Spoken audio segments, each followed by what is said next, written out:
లక్ష డప్పులు 1000 గొంతుకలు సంఘీభావ కార్యక్రమం రామగుండం అంబేద్కర్ కూడలిలో ఘనంగా నిర్వహించారు. మందకృష్ణ మాదిగ కళాకారులను భాగస్వాములను చేస్తూ వర్గీకరణ ఉద్యమానికి లక్ష డప్పులు 1000 గొంతుకలతో ఊపిరులు పోయాలని ఫిబ్రవరి 7న జరిగే ఎస్సీ వర్గీకరణకై 1000 గొంతుకలు లక్ష డప్పులతో కార్యక్రమాన్ని మంగళవారం రథయాత్ర ప్రారంభించారు.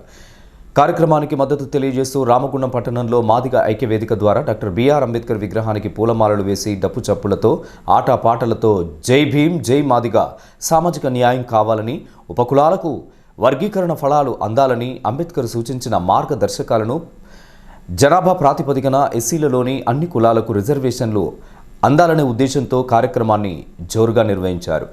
కార్యక్రమానికి అతిథులుగా హాజరైన నాయకులు మాట్లాడుతూ ఫిబ్రవరి 7వ తేదీన హైదరాబాద్లో లక్ష డప్పులు 1000 గొంతుకలు కార్యక్రమంలో ప్రతి మాదిగా ఒక డప్పు తీసుకొని సభకు హాజరు కావాలని పిలుపునిచ్చారు. ఏదైతే లక్ష డప్పులు 1000 గొంతుకలు అనేది ప్రోగ్రాంకు మేము ఈరోజు రామగుండంలో మధ్యకాలంలో అంబేద్కర్ గారికి పూలమాల వేసి ఈరోజు కార్యక్రమాన్ని మేము తీసుకున్నాము. ఏదైతే మాదిగ ఉపకులాలకు సంబంధించిన ప్రతి ఒక్కరు కూడా ఇంట్లో ఉండకుండా ప్రతి ఒక్కరు కూడా ఇంటికో డప్పు పట్టుకొని హైదరాబాద్కు చేరవలసిందిగా మేము ఈ సందర్భం పిలుపునిస్తున్నాము. అధిక సంఖ్యలో వెళ్ళాలి. మందకృష్ణ మాదిగ గారు దాదాపు 3 దశాబ్దాలుగా చేసిన పోరాట ఫలితము లాస్ట్ చివరి దశలో ఉన్నది. ఈ యొక్క మన సత్తా ఏందనేది మనం చూపించాల్సిన అవసరం వచ్చింది. ప్రతి ఒక్కరు కూడా మనం వెళ్ళాలి. ఏదైతే మన సుప్రీంకోర్టు తీర్పు వచ్చిన తర్వాత నిండు అసెంబ్లీలో మన ముఖ్యమంత్రి గారు కూడా మాట ఇవ్వడం జరిగింది.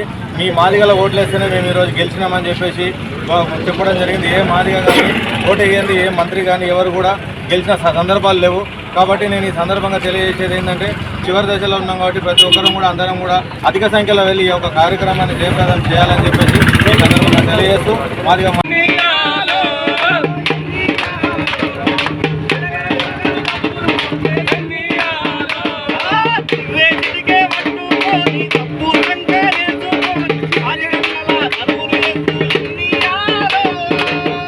ఇంకా ఈ కార్యక్రమంలో వడ్డపల్లి సురేష్, మాన్మండ్ల రమేష్, భూషపాక సంతోష్ మహారాజ్, కుక్క గంగాప్రసాద్, కొండలరావు, ఆరుముల సదానందం, కల్వల శ్రీనివాస్, సిరికిల శంకర్, ఆరపల్లి క్రాంతి కిరణ్, సుందిల సదానందం, లంకధావరి సదానందం, వడ్డపల్లి రమేష్ తదితరులు పాల్గొన్నారు.